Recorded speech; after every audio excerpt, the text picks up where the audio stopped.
कि उत्तराखंड का जीवन 5 साल, ये ज्यादा से ज्यादा 10 साल का है, वो कश्मीर बनेगा, इसको कोई रोक नहीं सकता। टोटल जमीन सरकार की है, एक इंच। बिल दिखा दीजिए, आपके नाम का है? दिखा दूं मैं तुझे।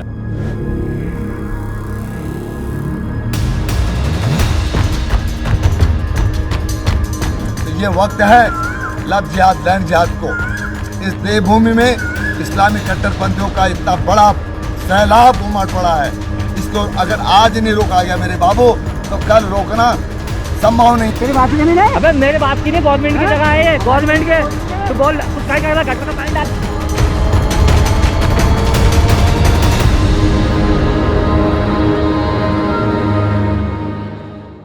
सनातन धर्मियों के लिए आस्था का बहुत बड़ा केंद्र है उत्तराखंड। यह ऋषियों, देवों और सन्यासियों की भूमि है। हिंदू धर्म के सभी मठ, सभी अखाड़े उत्तराखंड के आध्यात्मिक केंद्र हरिद्वार में है।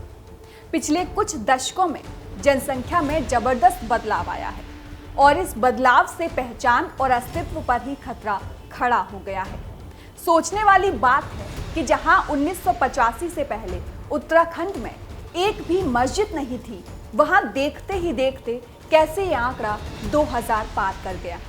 हम आज की अपनी इस रिपोर्ट में इस विषय से जुड़े हर पहलू पर बात करेंगे। नमस्कार, रितम का खास प्रोग्राम बड़ी बात देख रहे हैं आप और आपके साथ मैं हूं भारती बघेल। अवैध मज़ारों और नशे के खिलाफ काम कर रहे वयोवृद्ध संत स्वामी दर्शन भारती बताते हैं कि 1985 तक यहाँ एक भी मस्जिद नहीं थी। हमारे यहाँ मुस्लिमों को मनिहारी कहा जाता है, जो औरतों के साज श्रृंगार के सामान बेचने का काम करते हैं। अल्मोड़ा में एक स्थानीय स्वर्णकार ने पहली मस्जिद दयाभाव से मनिहारियों को बनाने दी थी।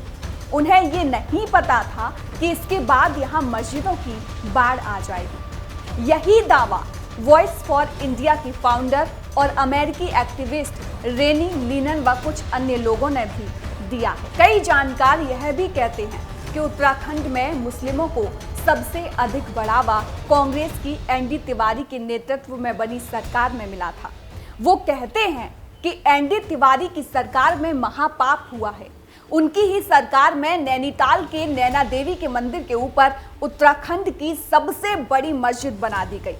मस्जिद पूरी तरह से अतिक्रमण करके सड़क पर बनाई गई है। मस्जिद के आगे मंदिर भी छोटा लगने लगा है। हिंदुओं के इस उद्गम स्थल का दुर्भाग्य रहा कि राज्य में कांग्रेस की सरकार नारायण दत्त तिवारी की बन गई। उत्तराखंड में बनी अधिकांश मस्जिदें नारायण दत्त तिवारी के समय की हैं। श्रीनगर, पौड़ी, दुगड्डा और कोटद्वार में भी मस्जिदों को बनवा दिया गया। बॉर्डर पर पड़ने वाले धारचूला में भी मस्जिद बना दी गई है। वहीं फरवरी 2002 की ये वीडियो देखिए, जिसमें कांग्रेस नेता और एनडी तिवारी के सहयोगी रहे मातबर सिंह कंडारी रुद्रप्रयाग में मस्जिद के लिए जमीन देने के वादे कर रहे हैं। मैं ये वायदा करता हूँ, आपकी मस्जिद के लिए जगह दूंगा और आपकी मस्जिद के लिए मैं ये वायदा करता हूँ, आपकी मस्जिद के लिए जगह दूंगा और आपकी मस्जिद के लिए। स्वामी दर्शन भारती के मुताबिक आज पूरे उत्तराखंड में लगभग 2000 अवैध मज़ारें हैं। ये मज़ारें तमाम सरकारी जमीनों को कब्जाए हुए हैं। मज़ारों को सिंचाई विभाग, वन विभाग, पीडब्ल्यूडी आदि जमीनों पर बनाया गया है। देहरादून नगर निगम और जिला पंचायत की 60 से 70% सरकारी जमीनों पर मुस्लिमों का कब्जा है। देहरादून की आजाद नगर कॉलोनी की कई हजार हेक्टेयर जमीनों पर मुस्लिमों का अवैध कब्जा है। आज देहरादून की राजीव नगर से गुजरती रिस्पना नदी और शहर के नालों की जमीनों पर कई मंजिला ऊंची मस्जिदें खड़ी हो गई हैं। इसके अलावा कई मदरसे भी बन गए हैं। आज ये इलाका मुस्लिम बहुल लगता है। आज मुस्लिम जोशी मठ तक पहुंच गया है। अकेले हरिद्वार में ही कुंभ क्षेत्र के बाहर आते ही राष्ट्रीय राजमार्ग पर दोनों ओर ऊंची मीनार वाली मस्जिदें दिखाई देने लगी हैं, जबकि कुछ साल पहले ऐसा नहीं था। अगर यही हाल रहा तो आने वाले 4-5 सालों में देवभूमि की संस्कृति खत्म हो जाएगी। ऐसा सिर्फ स्वामी दर्शन भारती ही नहीं कह रहे हैं, बल्कि इन सज्जन का भी यही कहना है। आप खुद सुनिए कि उत्तराखंड का जीवन 5 साल, ये ज्यादा से ज्यादा 10 साल का है, वो कश्मीर बनेगा, इसको कोई रोक नहीं सकता। उसके लिए मैं आपको ये बताता हूं कि बद्रीनाथ में, केदारनाथ में मस्जिद बन गई है, इबादतगाह बन गई है, वहां पे नमाज अदा होनी शुरू हो गई है।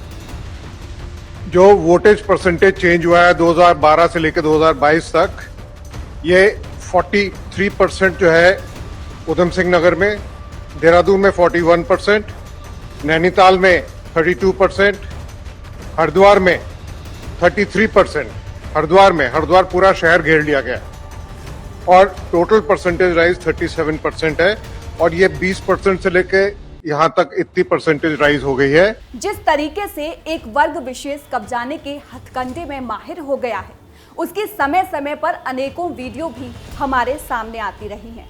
वो कहते हैं ना, एक तो चोरी ऊपर से सीना चोरी।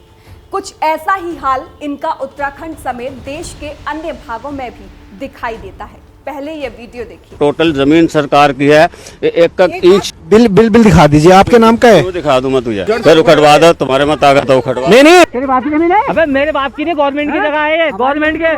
हाँ, सब देख लेंगे भाई ये देखेंगे। अबे तुझे उससे क्या मतलब है? तुझे उससे क्या मारेगा क्या?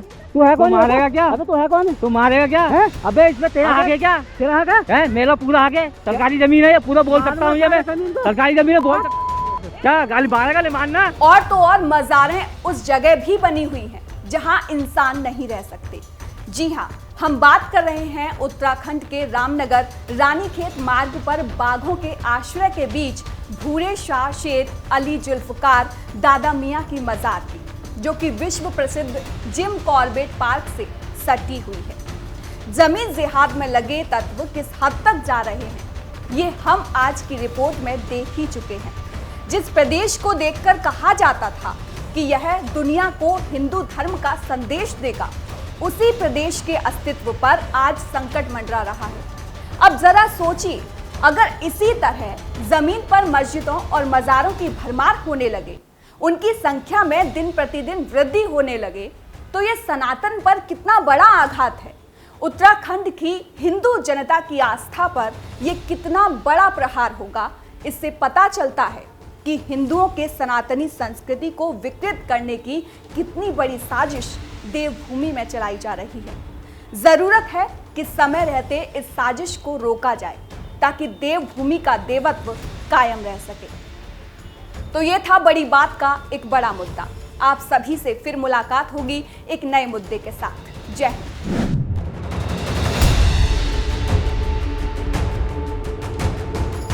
कि उत्तराखंड का जीवन 5 साल, ये ज्यादा से ज्यादा 10 साल का है, वो कश्मीर बनेगा, इसको कोई रोक नहीं सकता। टोटल जमीन सरकार की है, एक इंच बिल दिखा दीजिए, आपके नाम का है? क्यों दिखा दूं मैं तुझे?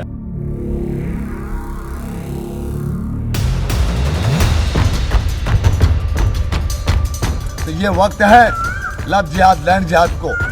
इस देवभूमि में इस्लामी कट्टरपंथियों का इतना बड़ा सैलाब उमड़ पड़ा है, इसको अगर आज नहीं रोका गया मेरे बाबू, तो कल रोकना संभव नहीं। तेरे बाप की जमीन है? अबे मेरे बाप की नहीं, गवर्नमेंट की जगह है ये, गवर्नमेंट के। तू बोल, तू क्या कर रहा है? घट का पानी डाल।